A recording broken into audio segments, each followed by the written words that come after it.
Ever since COVID first appeared in the central Chinese city of Wuhan, the government in Beijing has taken a remarkably unyielding approach to it, locking down anyone who might possibly have come into contact with it,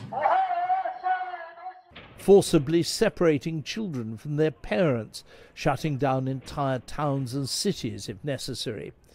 At a time when large parts of the outside world are learning to live with COVID, China is still relentlessly trying to stamp it out.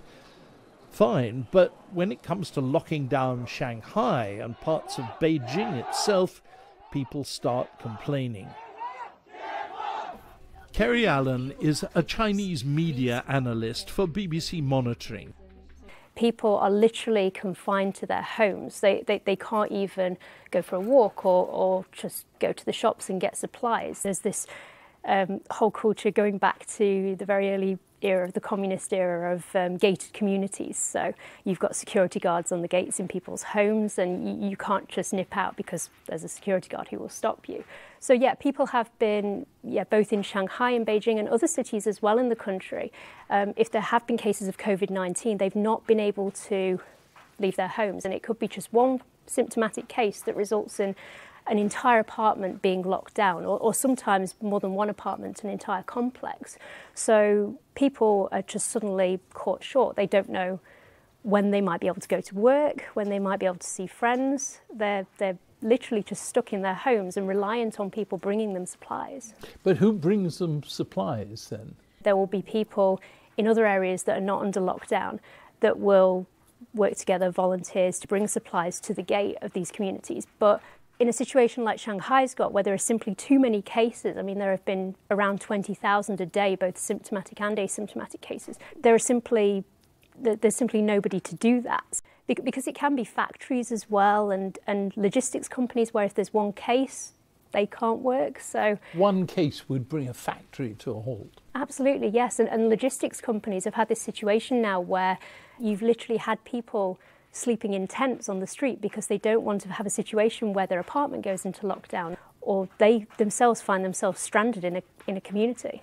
And you're hearing stories also about food shortages and so on? I mean, I've seen a lot of posts on Sina Weibo, which is China's equivalent of Facebook and or Twitter, of just bare vegetable aisles in supermarkets because people are panicking in Beijing. Shanghai had already seen this and people couldn't get supplies, but there have been also posts from people, repeat posts just coming up again and again, of people saying that when they are getting supplies, they're mouldy or there are problems with food, it's out of date. So yeah, they've got these supplies and they can't use them. Is it creating a real problem for the authorities, or is it something they can just clamp down on and control? It is very clear that this zero COVID strategy that the government's shown no intention of changing anytime soon is really making people feel anxious because they've done everything the government told them to do. They've got vaccinated, they've just maintained exactly what the government wanted them to do, and they thought they'd be getting back to normal. But there's still that anxiety of just knowing that tomorrow your apartment could go into lockdown. I do read the English language versions of Chinese newspapers. The impression you get is that up to now, at any rate, China's been kind of morally superior to the West. Is that something that is now kind of a little bit embarrassing? Almost every day there's a message from state media that the West is attacking China on its COVID-19 policy and that the West has not been able to handle COVID-19 well. It really is a telling moment for China because it hasn't changed its strategy and now it's seeing more deaths for the first time since very early on in the pandemic, and it is struggling to get on board with this, especially because people are so frustrated.